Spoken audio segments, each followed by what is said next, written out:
Greetings, dear viewers. Today we step into the hidden world of the forest, where from a single egg, life begins its long march toward power. This is the saga of ants, from fragile birth to the rise of a mighty empire, building fortresses, forging armies, and facing death head-on in the endless struggle for survival. At dawn, the forest still shrouded in mist, beneath tangled roots damp with dew, lies something almost invisible, a single egg. It is smaller than a grain of dust, yet inside, a heartbeat flickers. Around it, worker ants move tirelessly. Some carry grains of soil to keep the air moist. Others clean off mold spores. Others gently arrange eggs into neat clusters. Then, the shell cracks.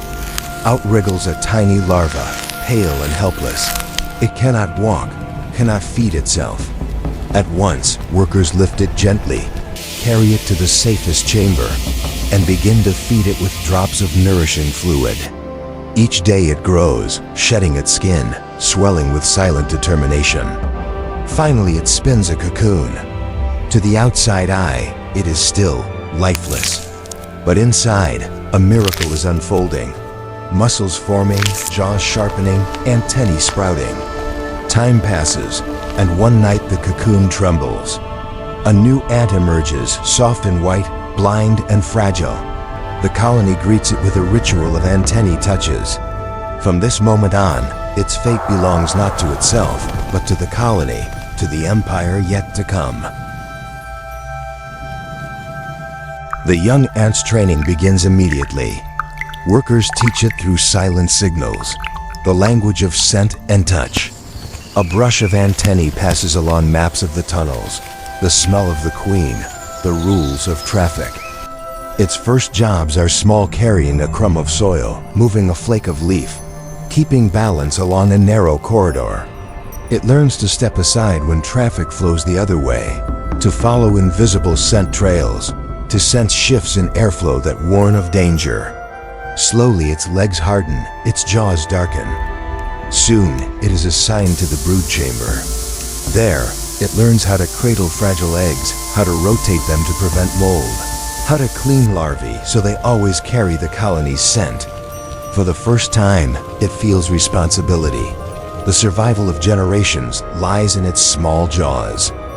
Days later, it joins the foraging lines, venturing near the forest floor. The first time it slips, tumbling into a hollow, panic nearly overwhelms it. But the scent of the colony steadies its mind.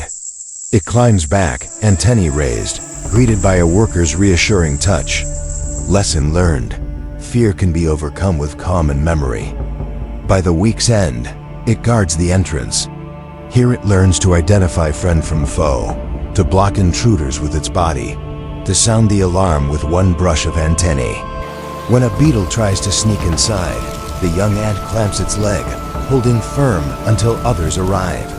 The intruder flees. Its first defense, its first victory.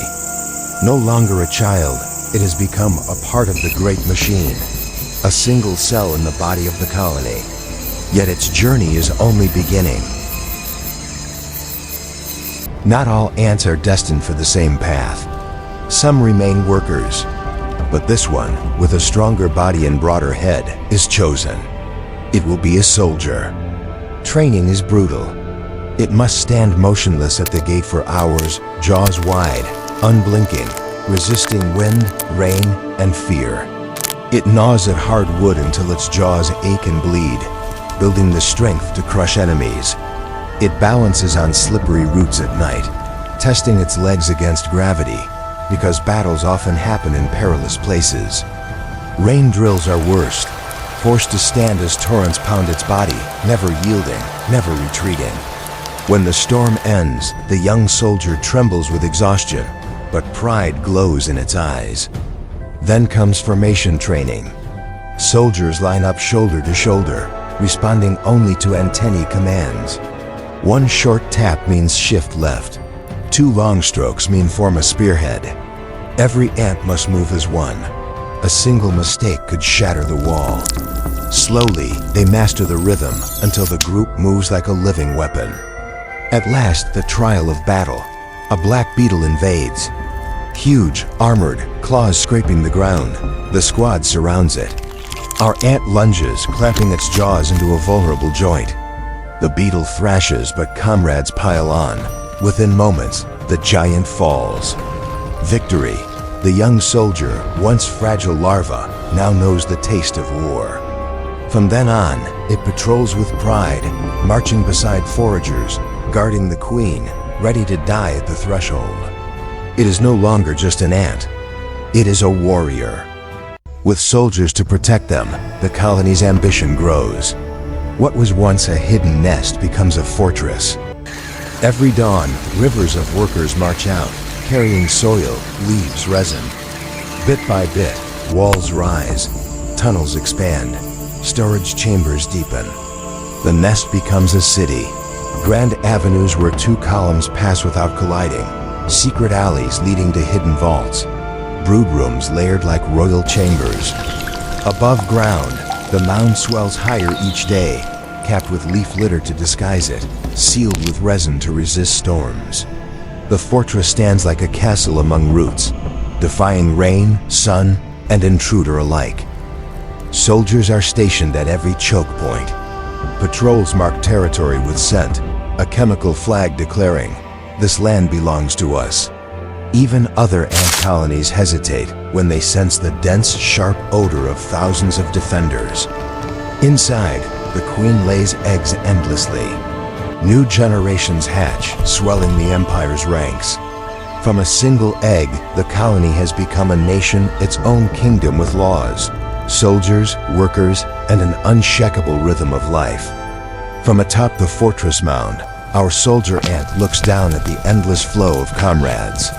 A river of life, black and ceaseless, building, defending, feeding. It knows it is only one drop, but without drops there is no river. Pride surges in its chest. The empire is real, and it will endure.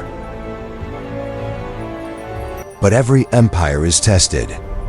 One heavy afternoon, storm clouds roll over the canopy.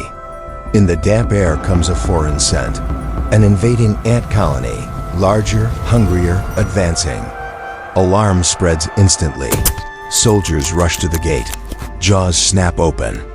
Lines form. The soldier ant stands in front, chest tight, knowing this is life or death. The clash is chaos. Thousands of bodies crash together, biting, dragging, locking in combat. Soil churns, leaves scatter. The smell of acid and blood fills the air. Our soldier tackles an enemy twice its size, clamping hard at the joint. Others swarm it, some falling, some biting deeper. One comrade hurls itself into danger to shield it from a lethal strike. For a moment, the soldier ant understands. True strength lies not in sharp jaws, but in sacrifice. The battle rages until moonrise. Finally, the enemy breaks, retreating, leaving corpses behind. The fortress still stands, but the cost is high. The ground is littered with the bodies of fallen comrades, their antennae frozen mid-thrust, as if still reaching for the fight. Each is carried back, laid to rest deep in the soil. None are forgotten. That night, under silver moonlight, our soldier climbs the top of the mound. Below, the city hums with tireless life, some burying the dead, some repairing tunnels, some standing guard. The empire breathes on. The soldier feels its heart beat in rhythm with the colonies. It knows more storms will come, more enemies will attack. But so long as they stand together, the empire will never fall. The forest listens in silence. It records their vow, not in words, but in blood, sweat, and endurance. The empire of ants is not built by one, but by millions of steps that never stop. And in that humility lies immortality. Dear viewers, the journey from a single egg to a mighty ant empire reminds us of a timeless truth. No strength endures without unity. No fortress stands without discipline. May this story bring you reflection and inspiration. Stay healthy, stay resilient, and find the power of persistence in your own life. If you found this tale meaningful, please like, subscribe, and share. And join us again for the next battles of the